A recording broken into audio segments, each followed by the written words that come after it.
Центарот за култура утре и в четврток ќе биде точката на убавата литература, убавиот збор и одличните гости. Двете вечери на меѓународниот фестивал на прозата започнуваат од 20 часот во фоајето на Центарот за култура.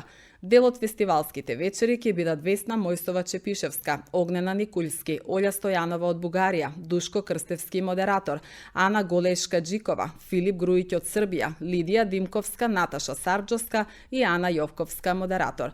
За организацијата на дводневниот меѓународен фестивал на проза во Куманово се погрижи севкупниот тим на Центарот за култура. Проектот е поддржан и од Министерството за култура и туризам. Оваа година во склоп на меѓународниот фестивал на проза ќе биде отворена изложбата на илустрации за деца на нашата илустраторка Ивана Ниба, која прави совршени илустрации на книгите за најмладите. Ова е нов, веќе востановен фестивал на проза во Куманово, Центар за култура.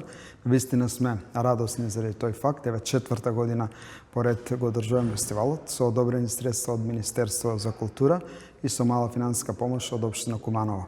Задоволни сме со овогодинешнава програма, со изборот на гостите, тоа се навистина влијателни автори, автори со своја кариера кои имаат пишувано романи, прозни дела и сигурни сме дека публиката во Куманово ќе ужива во среда и четврток на 28 и 29 мај во Куманово. Врска со новитетите би сакал да истакнам дека освен двете вечери имаме и детска работилница во четврток која ќе се одржи во 11 часот, а пред тоа имаме и изложба на детски ликовни цртежи, илустрации на наша позната илустраторка од Скопје. Сигурни сме дека ќе има интерес, бидејќи решивме овој фестивал да биде еден од позначајните фестивали во Македонија, а тој го покажува и интересот и гостите кои се присутни на овој фестивал изминативе 2 години, 3, а и оваа година.